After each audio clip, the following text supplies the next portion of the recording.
여러분 안녕하십니까? NBS 뉴스 24입니다. 한여름 폭염이 심해지면 농사일로 잠 못 드는 농민들이 있습니다. 밤을 새워 수박을 수확하는 경북 봉화 지역의 수박 농가들이 그 주인공인데요.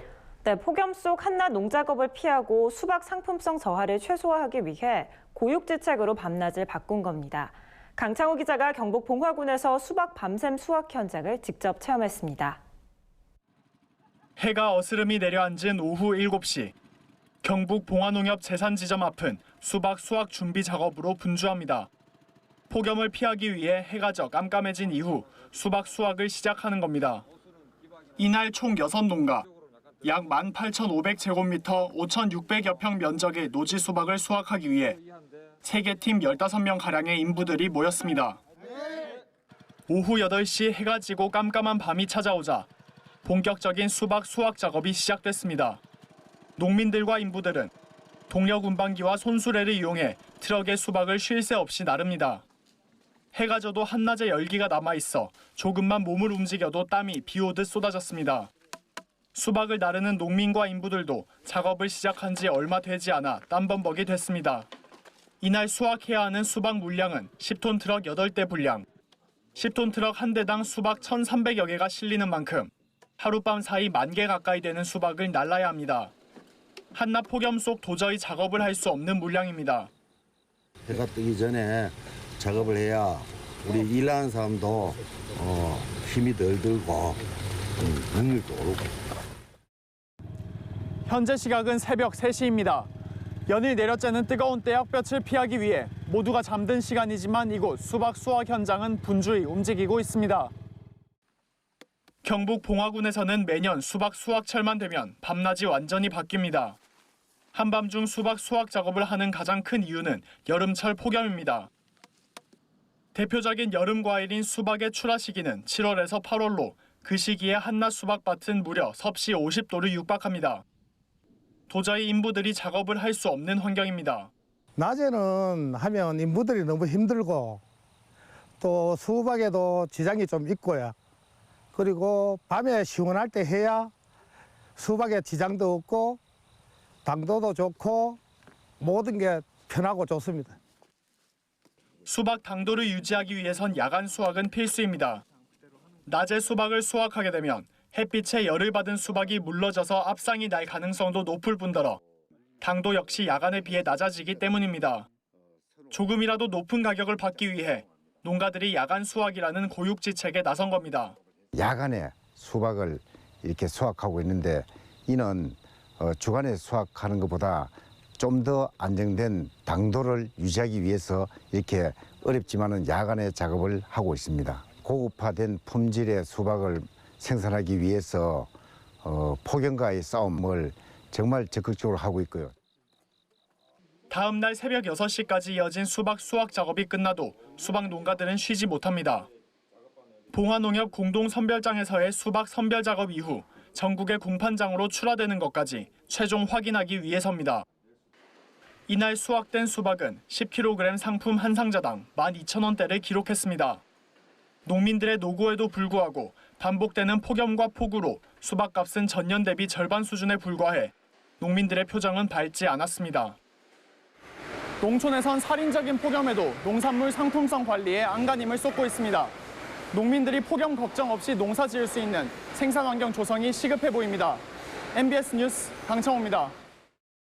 네, 수박 농민들의 밤샘 수확 현장을 취재기자가 직접 체험하며 생생히 보도해드렸는데요.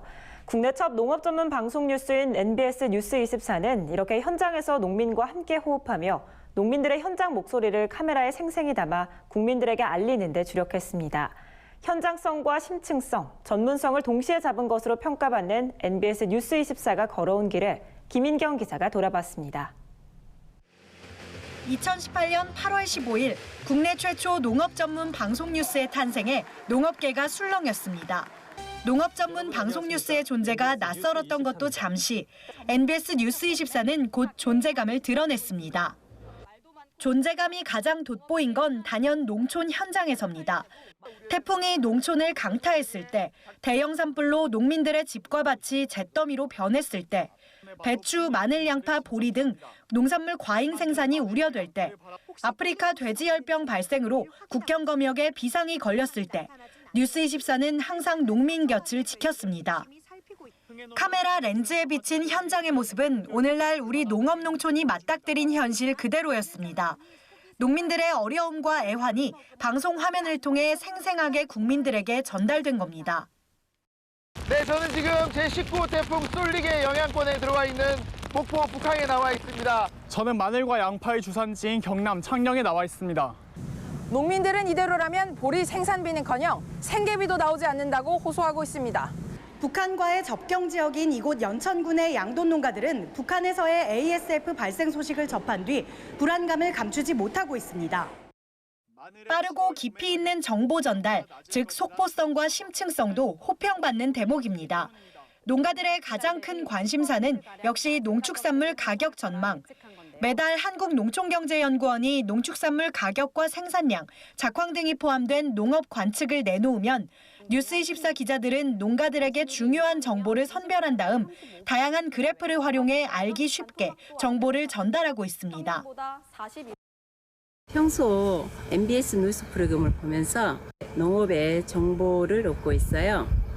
특히 매달 초 농업 관측을 주로 보는데요. 제가 키우는 배추의 가격 전망이라든가 작황 그 모든 것을 저희들이 알아먹기 쉽게 많이 알려주셔서 너무 감사하고요. 잘 아실 것 같아요. 방송 뉴스에서 보기 힘든 깊이 있는 전문성도 화제거리입니다. 농업 관련 특정 현안이 발생했을 때 전문가가 스튜디오에 직접 출연해 내용을 심도 있게 짚어주는 것 또한 뉴스24가 가진 강점입니다. 미세먼지 법안을 우리 농민들에 있어서는 이 미세먼지에 대해서 전혀 대책과 보장이 돼 있지 않기 때문에 현재 북한은 그 수입 환경 시스템이 이제 제대로 작동되지 않는 상황이어가지고 앞으로도 계속 산지 거래 가격을 모니터링하고 재미와 정보까지 잡은 건 뉴스24만의 또 다른 매력. 매일 바뀌는 주요 뉴스와 지역 뉴스 외에도 요일별 고정 코너를 만들면서 시청자의 눈길을 사로잡았습니다. 화요일과 수요일엔 농민들에게 현장 밀착형 볼거리를 제공했습니다. 화요일 이슈엔 사람 코너에선 농업계의 화제가 된 인물을 직접 취재해 다른 농가들이 벤치마킹할 수 있도록 아이디어를 제시했고, 수요기획 코너를 통해선 농가들이 당면한 문제에 대해 현장을 깊이 파고들었습니다. 국민들이 농업농촌을 보다 친근하게 느낄 수 있도록 만든 코너에는 도시 소비자들의 호평이 쏟아졌습니다. 목요일 풀어쓴 농업백과 시간엔 어려운 농업 용어나 개념에 대해 쉽게 풀어 알려주고, 금요일 건강톡톡 알고 먹는 우리 농산물 코너에선 기자가 소비지에 직접 나가 제철 농산물의 효능과 종류, 요리법 등을 소개하며 농산물 홍보대사로 활약했습니다. 지금까지 걸어온 1년처럼 앞으로도 뉴스24가 농민 곁에서 호흡하며 국민들에게 우리 농업농촌의 현실을 생생히 전달해달라는 농업계의 주문과 기대가 커지고 있습니다. NBS 뉴스 김인경입니다. NBS 뉴스24는 농업농촌의 문제점을 날카롭게 비판하는 보도로도 주목받았습니다. 특히 농업 부문이 미세먼지 피해 대책의 사각지대라는 점을 특종 보도하면서 뜨거운 반향을 일으켰는데요. 단순한 비판성 보도에 그친 것이 아니라 현실성 있는 대안까지 제시해 차별화된 뉴스를 선보였습니다. 이현경 기자가 큰 파장을 불러일으켰던 주요 보도를 짚어봅니다. 지난 15일 시행된 미세먼지 특별법에 NBS 뉴스24가 지난 2월부터 6월까지 4개월간 특종 보도했던 미세먼지 관련 보도의 제목입니다. 미세먼지로 인한 피해가 심각해지자 정부가 미세먼지 특별대책위원회를 출범시켰지만 정작 미세먼지 피해가 집중된 농업 부문은 이른바 이 미세먼지법의 사각지대에 있다는 사실을 집중 보도한 겁니다. 또 미세먼지 취약계층에 농민이 빠져 문제라는 점을 부각시켰고, 농업 부문을 미세먼지 배출의 주범으로 잘못 인식하고 있다는 사실도 단독 보도했습니다. 거기다 미세먼지 특위에서 농촌진흥청장이 빠져 있고 농진청도 농업 피해 연구의 뒷전이라는 사실도 꼬집었습니다. NBS 뉴스24가 4개월간 집요하게 미세먼지 현안을 보도한 이후 많은 것이 달라졌습니다. 미세먼지 취약계층의 농민도 포함돼 관련 지원을 받을 수 있게 됐고, 여야 의원들은 미세먼지 피해 농가 지원 4대 법안과 미세먼지 저감 및 관리에 관한 특별법 개정안 등을 잇따라 발의했습니다. 미세먼지 농업 피해를 공론화한 것은 물론 실질적 변화를 이끌어낸 겁니다. 마스크 약국에서 사면은 3, 4천 원 하는데 그것만 도움을 받는데도 얼마나 우리들한테는 도움이 되지요. NBS 뉴스24의 비판은 농업기관 등 성역을 가리지 않았습니다. 한국농촌경제연구원이 3, 4월 축산 관측을 통해 잘못된 예측을 내놓자 축산 관측의 이런 문제점을 조목조목 지적했고 농경연도 오류를 인정했습니다. 표본농가가 그때그때 날씨 변화에 대한 부분은 잘 반영을 못하거든요. 3월 말에서 4월 초까지의 변화는 그때는 반영을 못한 거죠. 농경연의 관측 내용을 믿고 사육 규모를 결정하려던 양돈 농가들이 큰 피해를 볼 수도 있기 때문에 농업연구의 전문성과 책임성을 촉구하는 보도로 농민의 마음을 대변한 겁니다. 또 농진청이 막대한 재원을 투자해 개발한 국산 레몬 품종 제라몬이 정작 홍보 부족으로 농가 보급은 한 건도 이뤄지지 않고 있다는 사실도 현장에서 발로 뛰어 단독 보도했습니다. 비극적인 재난의 현장에서도 농민의 소리에 귀 기울이고 신속하게 정부 대책의 문제점을 지적했습니다. 누구보다 신속하게 산불 재난 현장을 보도했던 NBS 뉴스24. 강원 산불 피해 농가의 어려움을 생생하게 보도하는 동시에 산불을 자연재난으로 규정해야 한다고 강력하게 주장했습니다. 보도 이후 정부는 강원 산불을 자연재난으로 규정했고 보험 미가입 농가들까지 농약대와 대파대를 지원받을 수 있게 됐습니다. 농민들의 불법 행위도 눈 감지 않고 문제점을 지적하는 한편 대안까지 제시했습니다. 농번기 때면 농작업 인부들이 트럭 적재함이나 승차 인원을 초과한 낡은 승합차를 타고 위험천만하게 도로 위를 질주하는 모습을 보도해 농민의 경각심을 일깨웠습니다. 또 경북 상주시 등 일부 지자체에서 운영되는 인력수송 사업 사례를 소개하며 이를 트럭 적재함 불법 탑승을 막을 수 있는 대안으로 제시했습니다. NBS 뉴스 이현경입니다.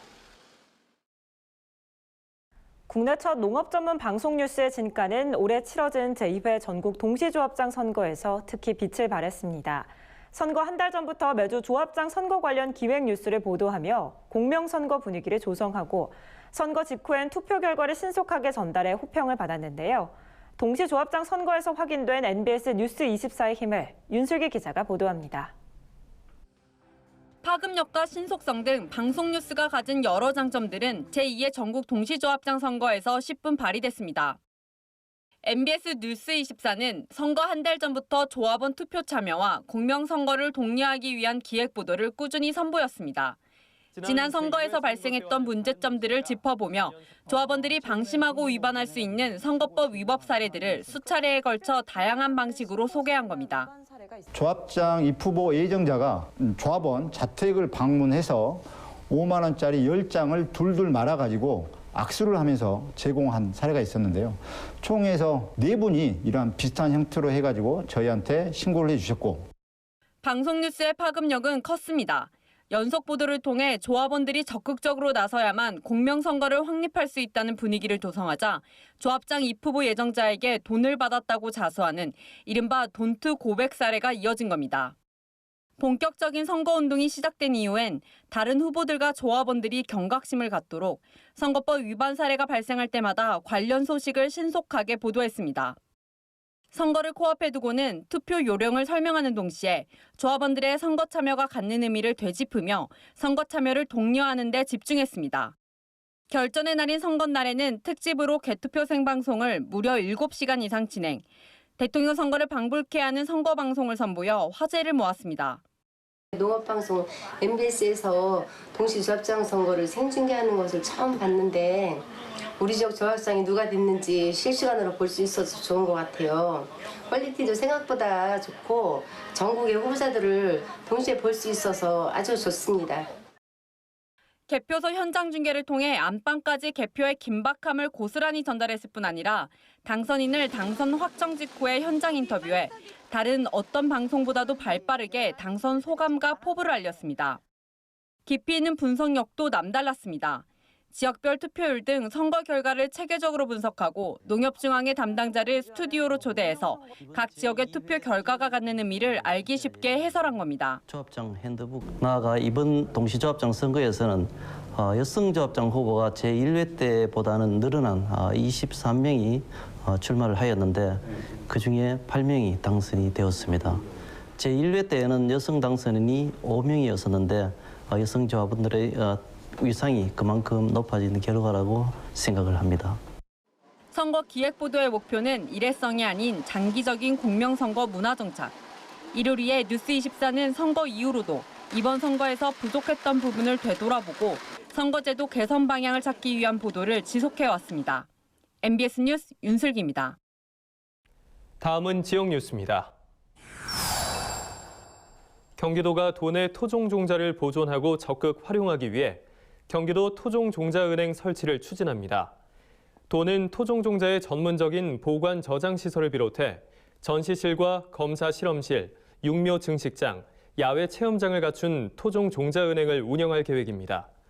토종종자은행은 종자관리소 본소를 수원에서 평택으로 이전해 신축되며 11월에 개청할 예정입니다. 아울러 도는 토종종자의 거버넌스 협의기구로 경기도 우리씨앗 네트워크를 구성해 오는 26일 도의회와 함께 출범식과 정책 토론회를 개최합니다. 최근 경상북도가 홍콩과 태국, 말레이시아 등 7개 국가 9명의 농식품 바이어를 초청해 현장 수출 상담회를 개최했습니다. 이번 수출 상담회는 경북도가 수출 다변화 정책의 일환으로 추진시킨 행사로 해외 농식품 바이어가 농업 현장을 직접 방문해 경상북도의 우수 농산물 생산 현황을 확인하고 생산자와의 만남을 통해 농산물 수출 저변을 확대하고자 마련됐습니다. 초청된 바이어들은 상주 원예농협을 시작으로 상주 곶감 유통센터와 성주 참외 원예농협, 김천 농산물 산지 유통센터 등을 방문해 최신의 유통시설과 재배시설 등을 견학하고 상주와 경산에서는 농업인들의 수출 관련 상담회를 가졌습니다. 경상남도 농업기술원은 최근 경남 농업기술원 미래농업교육관에서 치유농업교육을 실시해 도내 농업인들에게 큰 호응을 받았습니다.